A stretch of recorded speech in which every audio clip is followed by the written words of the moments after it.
Hi, and welcome to this episode of Little Sprout Speech TV.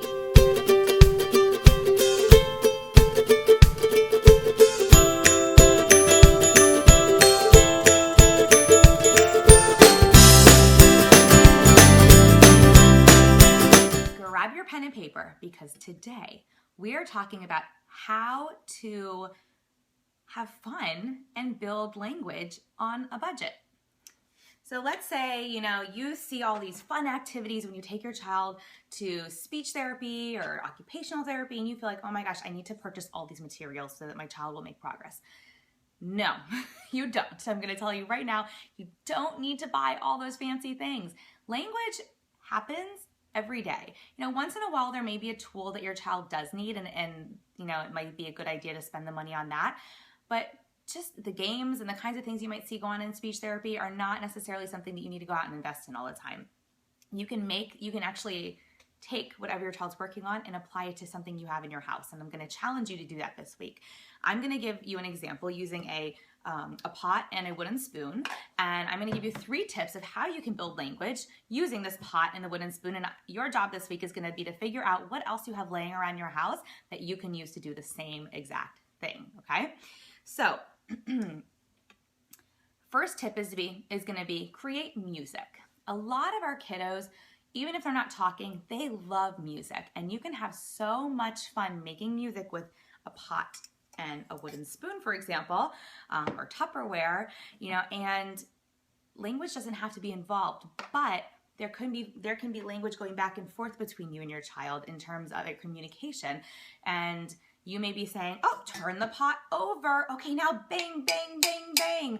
Or, hit the side, hit on the side of the pot. Okay, put that next to you. Let's get another one. And so as you're going through the activity, there's going to be a lot of language involved, and you can tailor that language to whatever your child is currently working on. And that can be the speech activity using items you already have in your house. So that's tip number 1. Tip number 2 is to use these items to build. Building always has a lot of language involved in it. You may say, oh, give me one block, or, give me one pot. And then, oh, can you put this pot on top of that pot? Tupperware is fun for this because you can flip them over and stack smaller ones on top and smaller ones on top and smaller ones on top until you get all the way to the top. And now you have this big tower. And who doesn't love to build a tower and knock it over? Much safer with Tupperware than it is with a heavy pot. So that's why I recommend Tupperware for that one. So I just gave you another idea of what you can use this week.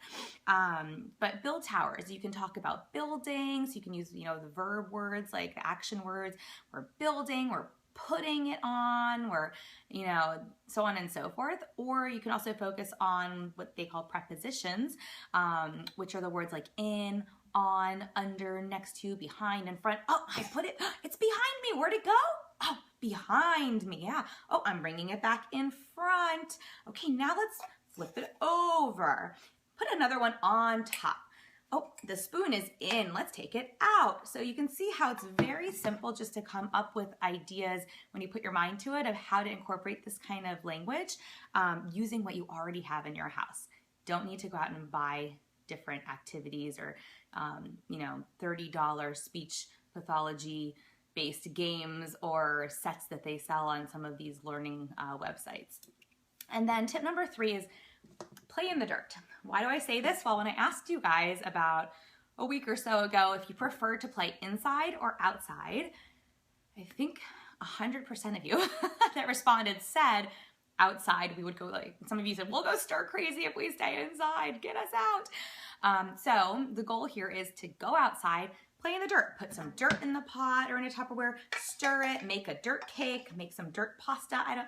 Do whatever you want, have fun. And then you can see how you can bring in other types of vocabulary like food items. You can talk about nature, what's going on outside. There's dirt, there's grass, let's put it in. So there's just so much language and ways that you can focus whatever your kiddo is working on with using what you already have at home. And this can apply whether your child is verbal, nonverbal, using a device, using pictures to communicate. It doesn't matter. You can do this with anything. So that is your challenge this week, is to figure out what items you have in your house that you already use on a daily basis or a regular basis that you can use to help your child develop more language and have fun. without going out and spending extra dollars on things that your child's going to be bored with in a week. So I hope that helps. I look forward to talking to you guys same place, same time next week. This is Hallie Bulkin signing off.